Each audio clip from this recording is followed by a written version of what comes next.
At last, we finally have our first Mario RPG added to Nintendo Music, and it's the fan favorite Paper Mario: The Thousand-Year Door. I genuinely thought we were going to have to wait until all of the mainline Mario platformers and Mario Karts were posted before we'd get the RPGs, but I'm very glad to be wrong. We actually got both the original GameCube soundtrack and the 2024 Switch remake soundtrack at once, but because I want each game to get its own time in the spotlight, and so this video won't be like 40 minutes long, we're looking at just the original game today. Yuka Tsujioko, the composer for the first Paper Mario, returns to score The Thousand-Year Door. And this would actually be the last Paper Mario game she'd compose for, as she's not involved in the later entries, not even the remake.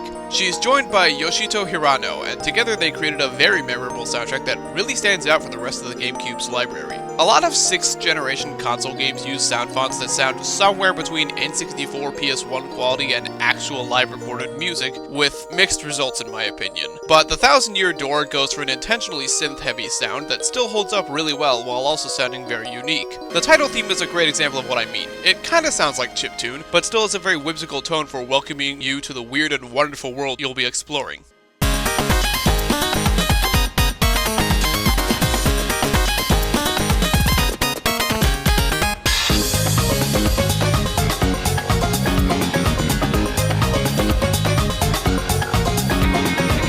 Port isn't my favorite hub theme ever, but it's suitably adventurous while containing darker undertones. Fitting for a CD port town that has a noose in the middle of the town square.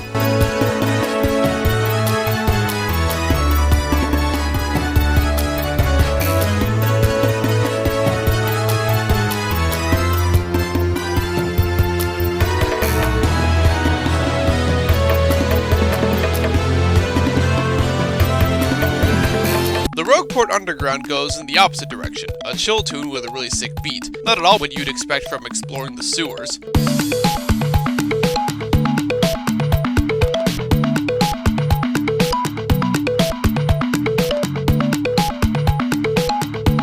Petal Meadows is probably the best starting chapter theme in the series. The pluckiness of the song will instantly put a smile on your face as soon as you enter the area, and it won't come off until you leave.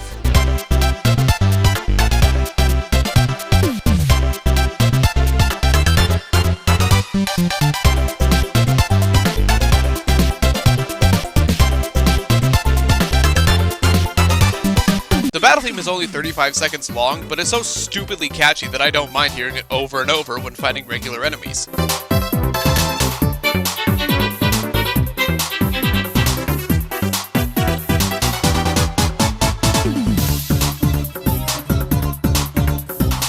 Petalburg is a cute town theme that you've absolutely heard before in various YouTube videos, but that would only be a bad thing if it wasn't good, and thankfully, it is.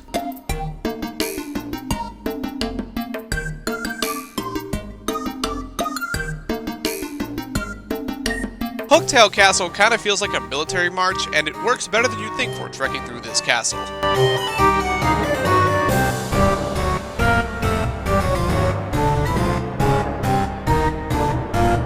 Hooktail's battle theme is carried by those drums. They bring a lot of energy to what's otherwise a fairly unremarkable boss theme.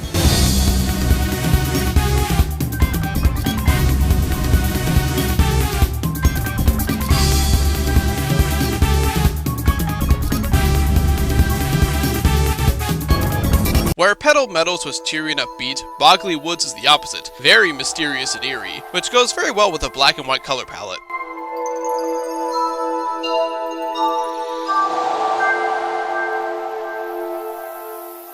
The battle theme for the Shadow Sirens, or Three Shadows, whatever you prefer, is slimy and bouncy. Shorter than I'd like a lot of the other boss themes, but good enough.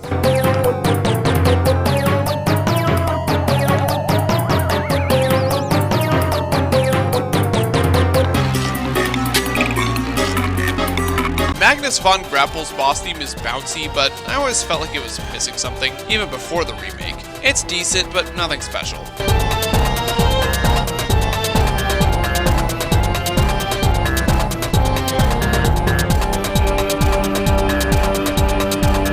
The Thousand-Year Door is one of my favorite Bowser themes. It's threatening and goofy in equal measures. Perfect for the huge, mighty king of guys who talk to posters.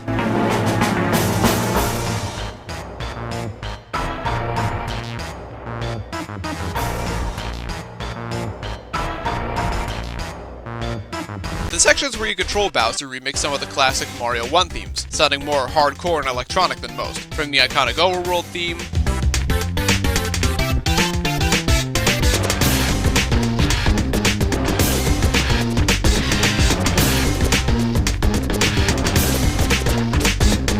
to the wildest version of the underwater theme I've ever heard.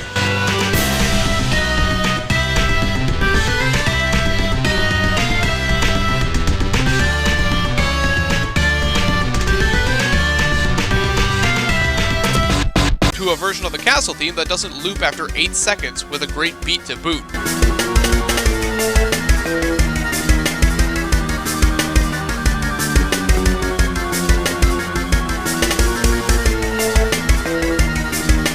Glitzville is one of the peppiest town themes I've ever heard. This song has been stuck in my head for a while, and it'll be stuck in yours too, I guarantee it.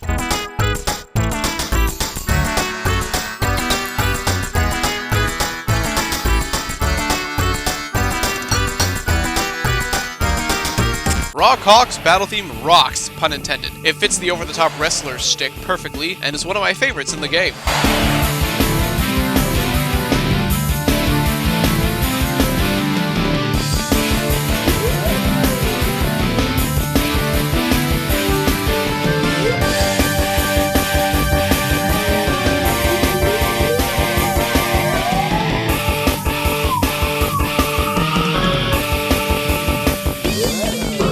Macho Grubba's battle theme is good too. It's surprisingly sinister sounding.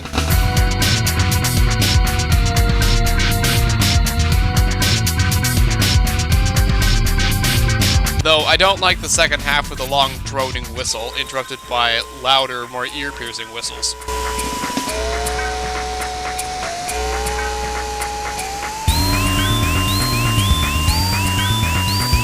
Creepy Steeple is exactly as spooky as you'd want it, a lot more unsettling than your typical Mario Ghost House fare.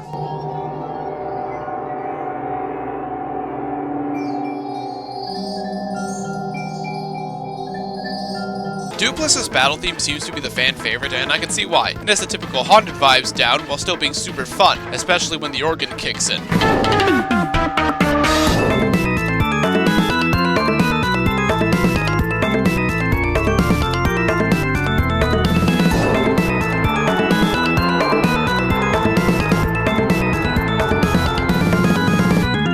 Cortez's battle theme doesn't sound like any pirate music I've ever heard. Those delightfully sinister, slimy synths sound very alien, but it does make for one of the most memorable themes in the game.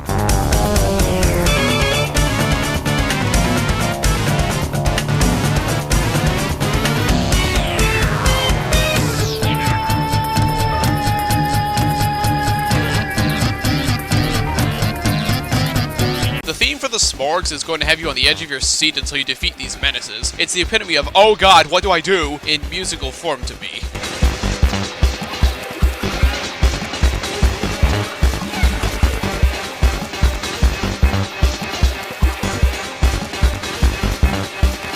Poshley Heights, which also plays in the XS Express during the day over the speaker, is just so gosh darn happy. A perfect breath of fresh air after dealing with the Smorgs.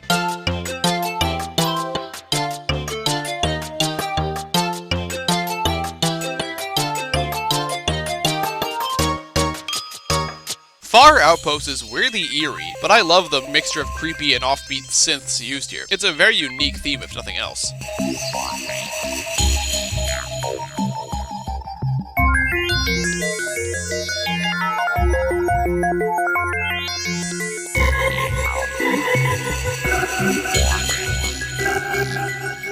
The X-Naut Fortress theme is distorted and weird as you'd expect from the X-Nauts, but then you get inside the fortress, and the techno kicks in and makes you want to dance because this song slaps.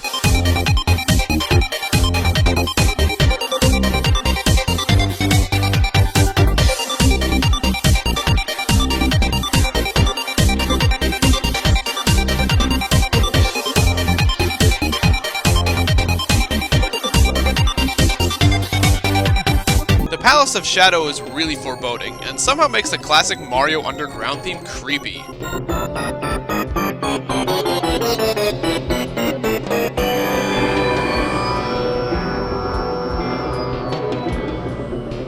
Lotus's battle theme is fine. I always forget what it sounds like until I listen to it again, though I like the computer noises in the background.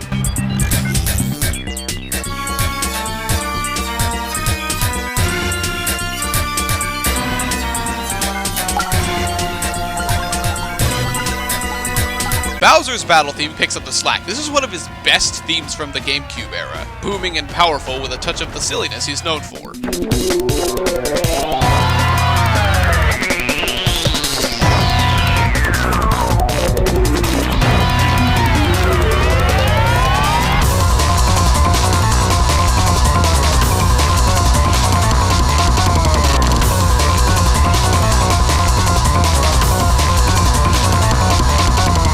The Shadow Queen's first phase is seriously menacing. Those synthetic strings and organs enhance the creepy synths tremendously well.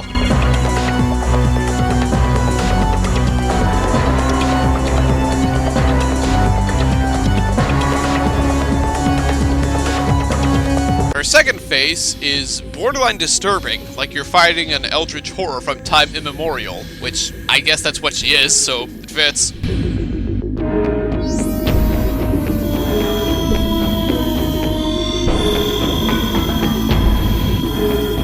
Then supporting voices from afar comes in as all the characters you met cheer you on, providing one of the most motivational and powerful themes in the entire series.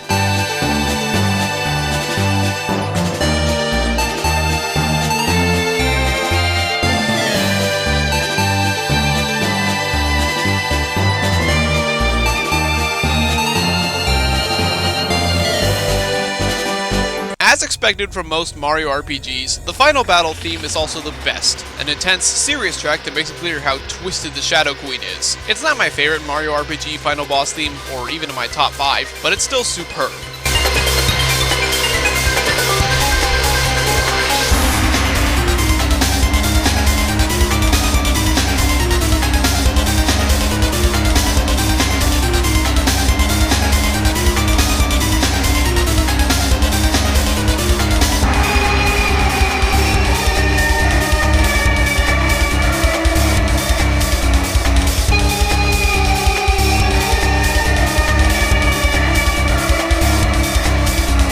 Paper Mario: The Thousand-Year Door is widely considered the best Paper Mario game, and I have to agree on that. But does it have the best Paper Mario soundtrack? Not in my opinion, and we'll talk about the others when they show up on the app, but The Thousand-Year Door's music is still really great. The focus on high-energy synths makes it hard for me to describe a lot of these songs' instrumentation, but like I said before, that does mean it has a very unique style. It's not perfect, there are a couple songs I find a little ear-grating, like It's a Raid, and the highs don't hit quite as high as some of the other Mario RPGs, but that shouldn't take away from what we have here. As for the overall ranking, I'm putting Paper Mario: The Thousand-Year Door between F-Zero X and Fire Emblem Awakening. It's close, but while the Thousand-Year Door and Awakening's battle themes are roughly equal to me, I like id Purpose more than the Shadow Queen's final phase. I also like F-Zero X's Rainbow Road more, but that game just doesn't have enough songs to really get ahead of the Thousand-Year Door in my opinion. Sorry, Captain Falcon. I'll see you next time for the next episode of Nintendo Music Weekly with, well, the Switch remake of the Thousand-Year Door. I have a lot to say about the changes made to the soundtrack, so I hope you'll stick around to hear my thoughts.